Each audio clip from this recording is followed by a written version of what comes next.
प्रवक्ता ग्रंथ अध्याय 6। प्रभु ने मूसा से कहा, अब तुम देखोगे कि मैं फिरौन के साथ कैसा व्यवहार करता हूं। बल प्रदर्शन के कारण वह उनको जाने देगा। इसमें संदेह नहीं कि बल प्रदर्शन के कारण वह उन्हें अपने देश से निकाल देगा। मूसा और हारून को ईश्वर का आदेश। ईश्वर ने मूसा से कहा, मैं प्रभु हूं। मैं वह सर्वशक्तिमान ईश्वर हूं जिसने इब्राहिम, इसहाक और याकूब को दर्शन दिए थे, किंतु मैंने उन पर अपना प्रभु नाम नहीं प्रकट किया। मैंने उनके लिए अपना विधान ठहराया, जिसके अनुसार मैं उन्हें वह कानान देश दूंगा जिसमें वे प्रवासी के रूप में निवास करते थे। मैंने इजरायलियों की कराह सुन ली है, जिन्हें मिस्रियों ने दास बना रखा है, और मैंने अपना विधान याद किया है। इसलिए तुम इजरायलियों से यह कहो कि मैं प्रभु हूं। मैं तुम्हें मिस्रियों के बगैर के काम से छुड़ाऊंगा। मैं उनकी दासता से तुम्हारा उद्धार करूंगा। मैं तुम्हें न्याय दिलाकर बल प्रदर्शन द्वारा मुक्त करूंगा। मैं तुम्हें अपनी प्रजा मानूंगा और तुम्हारा ईश्वर होऊंगा। तुम जान जाओगे कि मैं ही प्रभु तुम्हारा वह ईश्वर हूं जिसने मिस्रियों की दासता से तुम्हारा उद्धार किया है। मैं तुम्हें उस देश ले जाऊंगा जिसके लिए मैंने इब्राहिम, इसहाक और याकूब को शपथ पूर्वक यह वचन दिया था। मैं उसे तुम्हारे अधिकार में दे दूंगा। मैं प्रभु हूं। मूसा ने इजरायली लोगों को यह बतलाया, परंतु घोर दासता के कारण निराश होकर उन्होंने मूसा की बातों पर ध्यान नहीं दिया।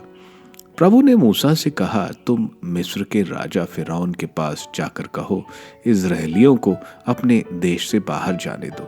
तब मूसा ने प्रभु को उत्तर दिया, जब इजरायली ही मेरी बात नहीं सुनते तो फिरौन मेरी बात पर कैसे ध्यान देगा, मेरे जैसा आदमी पर जो ठीक से बोल भी नहीं सकता। तब प्रभु मूसा और हारून से इजरायलियों और मिस्र के राजा के विषय में बोला और उन्हें आदेश दिया कि वह इजरायलियों को मिस्र देश से निकाल ले जाए। मूसा और हारून की वंशावली। उनके अपने अपने वंशों के प्रमुख ये थे। इजराइल के पहलौठा रूबन के पुत्र हनोक, पल्लू, हेस्रोन और कर्मी, यही रूबन के कुल थे। शिमोन के पुत्र यामुएल, यामीन, ओहाद, याकीन, सोहार और कनानी पत्नी का पुत्र शौल, यही सिमेयोन के कुल थे। अपने कुलों के अनुसार लेवी के पुत्रों के नाम ये थे, गेरशोन, कहात और मरारी।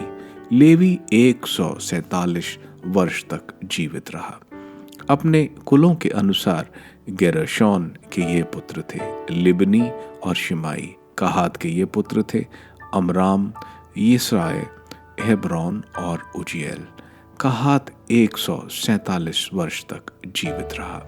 मरारी के ये पुत्र थे, महली और मूशी। यही अपनी पीढ़ियों के अनुसार लेवी के कुल थे। अमराम ने अपनी फूफी योकोबेद के साथ विवाह किया। उससे हारून और मूसा का जन्म हुआ। अमराम 133 वर्ष तक जीवित रहा। यस के ये पुत्र थे, कोरा, नेफेग और जिक्री। उजिएल के ये पुत्र थे, मिशिएल, एल्फान और स्त्री। हारून ने अमीनादाब की पुत्री और नहशोन की बहन एशलोबा के साथ विवाह किया। उससे नाबाद, अबीहू, एलआजर और इतिमार का जन्म हुआ। कोरा के ये पुत्र थे, असीर, एलकाना और अबियासाफ, यही कोरियों के कुल थे। हारून के पुत्र एलआजर ने पुटियल की पुत्री के साथ विवाह किया। उससे उसकी पुत्री हिनियास हुई। यही अपने अपने कुल के अनुसार लेवियों के घरानों के मुखिया थे। ये वही हारून और मूसा हैं जिन्हें प्रभु ने आज्ञा दी कि तुम मेरी प्रजा समस्त इजरायली लोगों को मिस्र से निकाल ले जाओ। ये वही हारून और मूसा है जिन्होंने इजरायलियों को मिस्र से ले जाने के लिए मिस्र के राजा फिरौन से बातें की। प्रभु की आज्ञा जब प्रभु ने मिस्र देश में मूसा से बातें की, तब प्रभु ने मूसा से ये कहा, मैं प्रभु हूँ, मैं तुमसे जो कुछ कहता हूँ तुम उसे मिस्र के राजा फिरौन से कहो। इस पर मूसा ने प्रभु को उत्तर दिया, मैं तो अच्छी तरह बोलना भी नहीं जानता, फिर फिरौन मेरी कैसे सुनेगा।